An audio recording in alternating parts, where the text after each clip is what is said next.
FrightFest Television here again, and our documentary strand is pretty good this year. And one particular documentary, Lost Soul, is an exceptional documentary about the making of the Arnold of Dr. Moreau by Richard Stanley. Here's the director, David Gregory. So listen, you have a Stanley connection, obviously, because yes. what you did with him before, Theatre Bazaar.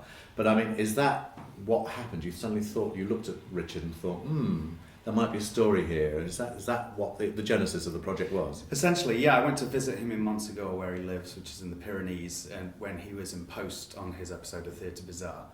And I just started asking him about it, because obviously there's so many rumours about the making of this movie that we've all heard over the years. And I was like, so what's your take?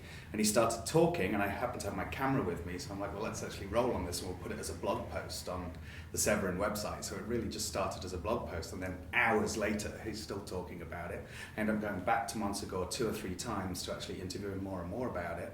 And then I'm like, I really want to hear, Firuza Balk's take on this, or New Line's take on this. And I thought this is actually a good enough story to make its own feature. But were you allowed to do it? I mean, I thought there was part of some sort of contract that he wasn't allowed to talk about it. Well, that kind of dissipated early on, because I guess Mike DeLuca, one of the producers, one of the New Line guys, actually just spoke about it to Fangoria back in the day when it came out. So then Fangoria actually ran an article called The Cat's Out of the Bag, Richard Stanley's story on the island of Dr. Moreau, which is where we first started hearing about him sneaking back onto the set and things like that. So that whole thing about him having a gag order seemed to have disappeared back at the time. He does mention that in the documentary, that one of the things that him getting paid to go away was that he had to not talk about it. But obviously enough time has passed at this point, and there's enough rumours and stories about it that, not only he talked about it, but Bob Shea, the then owner of New Line, talked about it as well. I'm surprised you actually got Shea to actually talk about it. I mean, some of the interesting things in the documentary is the people who did actually do say stuff. I mean, it is incredible. You didn't get DeLuca, did you? We did not get DeLuca. I mean, subsequently he's nominated for Best Picture Oscars and things like that, and I don't think he wants to be associated with this disastrous film. We approached him many times, even after we got Bob Shea. It's like, if Bob Shea's going to do it, surely Mike DeLuca will do it. But no, he didn't want to be a part of it. Him and Val Kilmer were the two big ones that we didn't get. You can understand Val Kilmer. I didn't think Val Kilmer was going to do it unless he was just like, okay, I'm going to acknowledge the fact that I was a bit of a dick back then, but he didn't. He never would. Now, I mean, for people who don't know, I mean, there might be some people who don't really know the story. I mean, basically, Richard wanted to make the Island of Dr. Moreau, and of course, but as soon as it's sort of getting to a certain budget level, and then suddenly Marlon Brando is involved, it's sort of getting higher and higher and higher. Do you think that's what it is? I mean, if he'd been left to do it at a very sort of low budget, it would have actually worked out. But it was because he can't really fit in to that sort of Hollywood system anyway. You think that's what it was mainly about? I do. I don't think anyone could have, to be honest. It's like, as soon as a film like that, which was meant to be like a $5 to $8 million movie, as Ed Pressman, the producer, was aiming it to be, as soon as you get Marlon Brando involved in something like that, it just becomes a completely different entity. It's like we no longer care about these concepts you've done with Graham Humphreys and all these weird ideas you've got. We've now got a Marlon Brando picture, and we've got to make a film. Doesn't matter. We've got to get it in theatres by this time. It's just got to have a beginning, middle, and end, and that's it. It just becomes a completely different entity. And I don't think, Richard, didn't take it into account. I mean, who would turn down the idea of having Marlon Brando as the star in their movie? But of course, you don't realise that once you get these egos involved, it's a completely different matter. I mean, the funniest stories in the film are about Marlon Brando. I know. The classics. are the ones about where he's trying to speak foreign languages, when he's speaking Spanish. I mean, that is so funny, isn't it? Marco Hofschneider had this great role in the movie. He'd just come off Europa, so he was going places. He moved to Hollywood. He got this great role as Brando's assistant, and Brando and him didn't connect, and all of a sudden Brando met Nelson De La Rosa, the smallest guy in the world. He's like, that's the guy I want to be my co-star. That's the guy who's...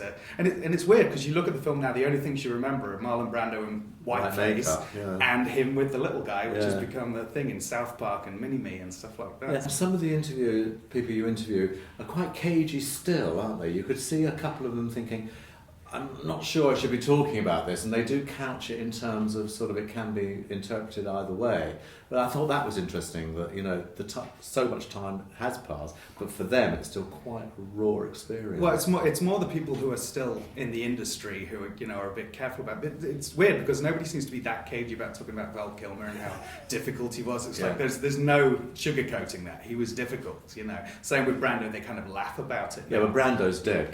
Kilmer hasn't had a career since, right. Let's be honest. That was very difficult. But it was interesting to get all the Australian extras, you know, the pig lady and the boar man and stuff like that, because they're, you know, to them it was like a fascinating experience just to see how much money they're spending on this terrible movie, and it's just, for them it was a great time. So you know, they loved it. So to get their perspective was interesting too. And it is shocking that actually it has to. There's never a time when Bob Shaye's going to pull the plug, is there? It has to be made. Even though it's a total and utter disaster, and they all know it, it's got to be made. That's the weirdest thing. Well, they did actually do kind of an assessment of how much money do we have in it at this point? Can we pull the plug? But they had so much money in it at that point. That's why they bring Frankenheimer in.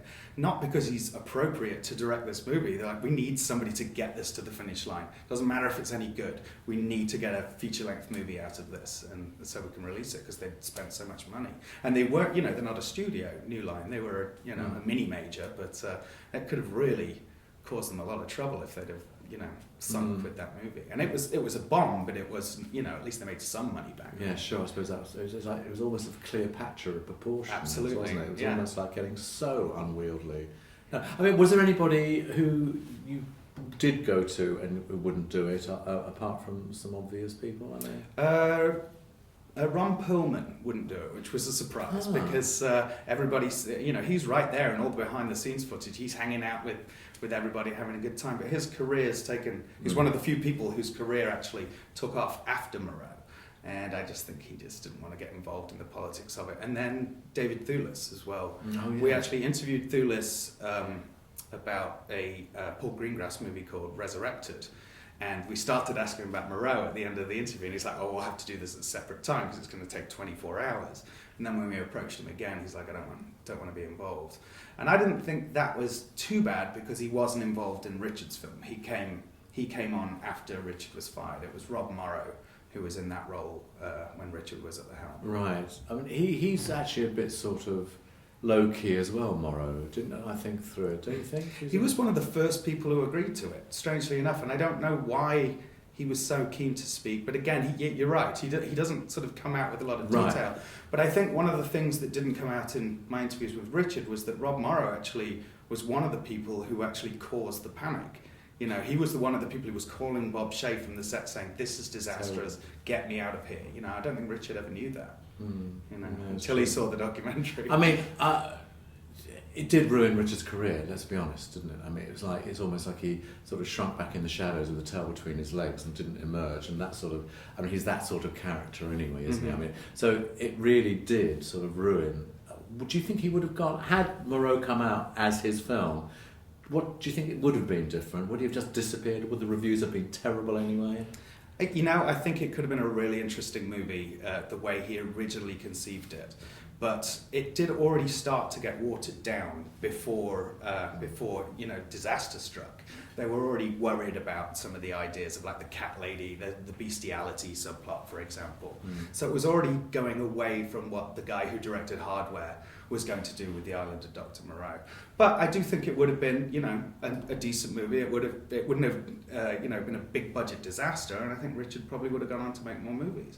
And I don't think it was such that Richard, you know, the phone stopped ringing. I think for a while Richard was like, I just don't want to deal anymore. I mean, it's a pretty major blow to be removed from the movie that you know, you've been kind of dreaming about making since you were a kid. And you do answer quite a lot of the sort of like the questions we all want to know, like was he back on the set? And he was. Yes, he incredible. Was. And he still has the mask. Incredible how that worked. Yeah. And the fact that he crept on and pretended to be an extra is just staggering. Yeah, and the fact that we got the runners from the movie, the Australian guys who actually snuck him onto the set as well, kind of verifies the story. And Richard's still got everything there, hasn't he? I mean, because you know, you photograph quite a lot of the production designs and all those sort of things. So yeah. you know, he's all got it like locked away and cherished in a little file. Absolutely. I mean, it's he has, you know, hundreds of storyboards that him and Graham did, and the concept art. I mean, as we know, Graham's a fantastic artist, and the stuff that they were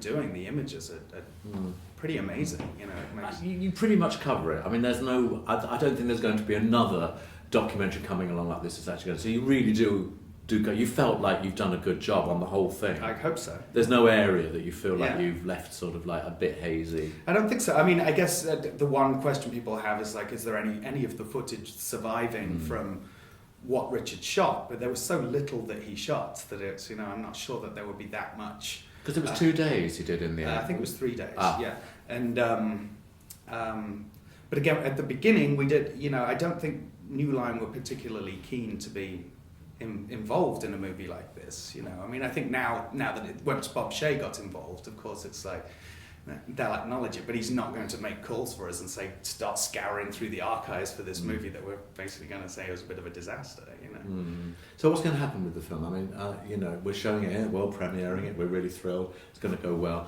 What's going to happen? You're taking it to other film festivals, and then what? You're putting it out on the Severin label. Yes, we'll put it out through Severin. Yeah, we'll put it out in the US probably early next year, and we'll put it out here and in the US, and see what happens overseas. We're playing in Oldenburg and Paris and a few foreign film festivals, overseas film festivals over the next couple of months. So we'll see how it goes. And will Richard be attending those ones? Yes. Yes. Richard, you know, I haven't actually spoken at length with Richard about how he feels about the documentary, because I think that, you know, there's some stuff which doesn't paint him in a particularly good light. But I think ultimately, you know, he was up against a lot of stuff. There was no way he could have survived. But I mean, you know, and I know that Richard sometimes can be his own worst enemy. I mean, and in fact, you know, some of it is sort of like self-perpetuating with him, isn't it? Do you know? You think? Yeah, well, maybe, but you know, I mean, ultimately, I think what horror fans are going to see in this is something that could have been amazing, even though it's at the drawing board stage. It's something that, you know, that we haven't seen the like of. Certainly at that time, you know, in the mid-90s, there weren't that many cutting-edge horror movies being made. Certainly coming out of the US or out of you know. I think the one thing that I found hard to swallow in the whole thing. I think it's absolutely great, Ed. I think you've done a brilliant job.